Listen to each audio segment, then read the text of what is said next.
Welcome back, everyone. This is the second video in my class overview or class focus series. I'm not sure exactly what to call it, but this video is going to be talking specifically on Shadow Priests. Now, I am going to be the first to admit I never leveled a Shadow Priest 260 in vanilla.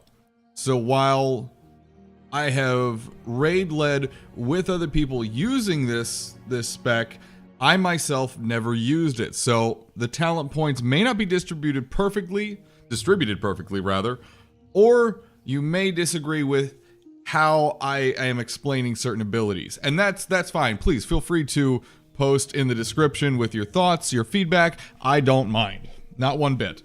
So, Shadow Priests, why? Don't you want your priest healing? Well, if a priest specifically made a priest to be Shadow, I am not going to tell them that they need to go holy or discipline. That's their choice. It's their character. The worst I can say is, I really don't feel comfortable bringing you. Maybe if you want to level another character, or you really want to show you can do the damage or fill the utility role, then we can talk about it. However, I am one of the people who do believe Shadow Priest does have a at least limited role in raiding for vanilla.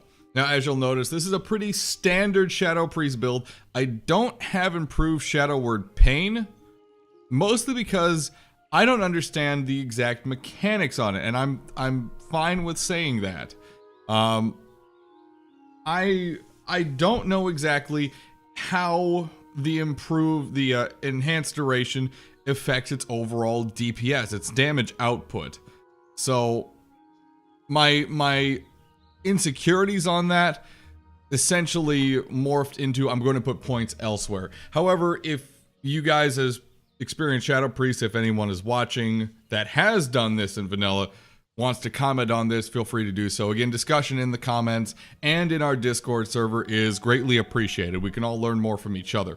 So obviously Spirit Tap first for when trash mobs are being killed in raids. They can keep their mana up with incredible efficiency as long as they're getting some killing blows. And depending upon how often that is, maybe switch these points over to Blackout, which gives some stun chances on all their shadow damage, which I actually think is incredibly, it is useful. Suddenly a mob gets stunned, they stop casting whatever they were. Yeah, it's entirely random. I know it's entirely random, but a stun is a stun.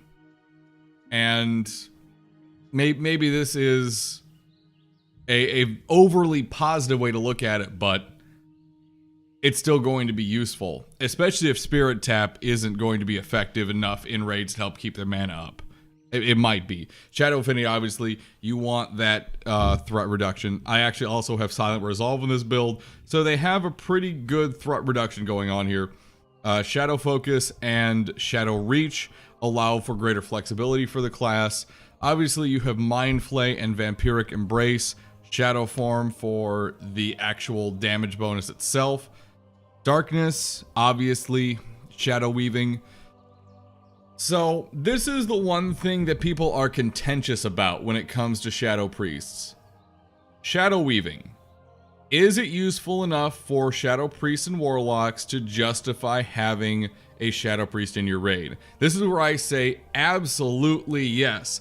If you have multiple Affliction Warlocks, Shadow Weaving is going to make them so happy. Even Destro Locks, all things considered, would be very happy with suddenly having their Shadow Bolts do a lot more damage.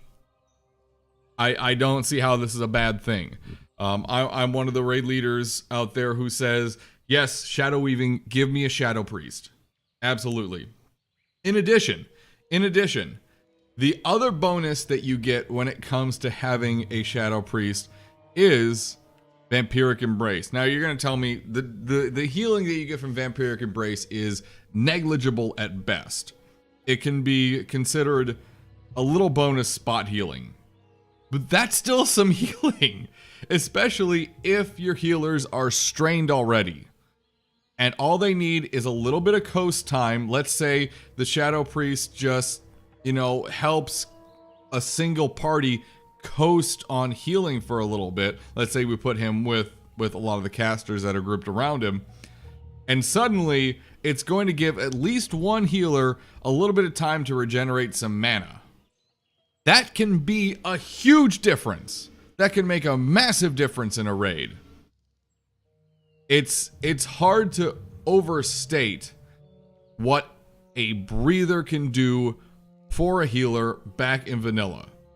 Because there weren't a lot of tricks to get your excuse me, to return your mana to you. Obviously, Mana Tide Totem, which was pretty good.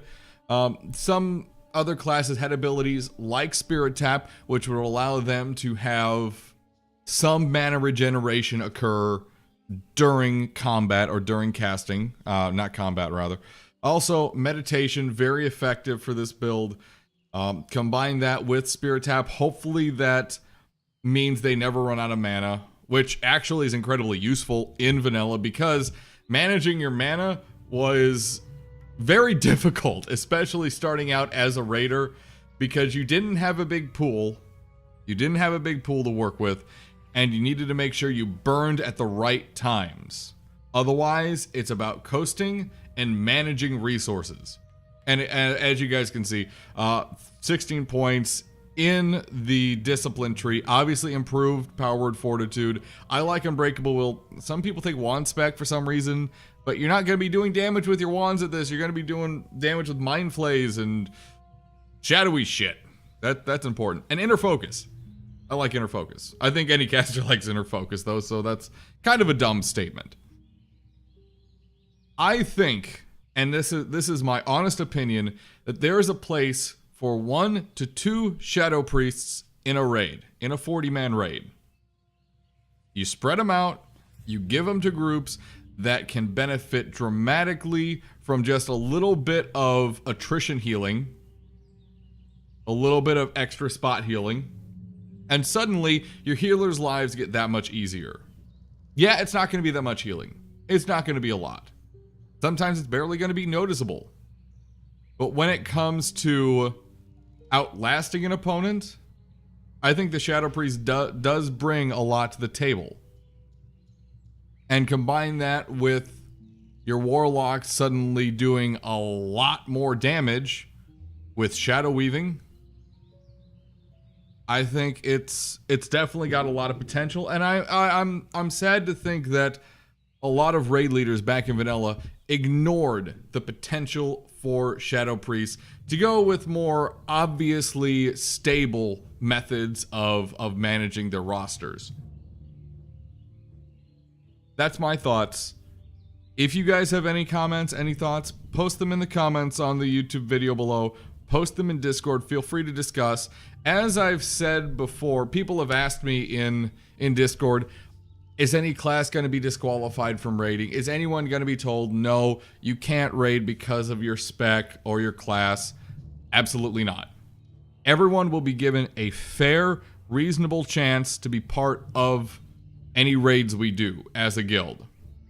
And I am sticking to that to the absolute letter of what I just said. Everyone will be given a chance, at least one chance. Guaranteed, no matter who you are. I believe that's important. That's something that's going to help bring us together and make us stronger. But with that being said, thank you everyone for joining me on this second video in my Class and Spec Spotlight series. The next one we're going to be doing a couple Shaman ones next. But what are they? 20-31-0 and 11-31-7.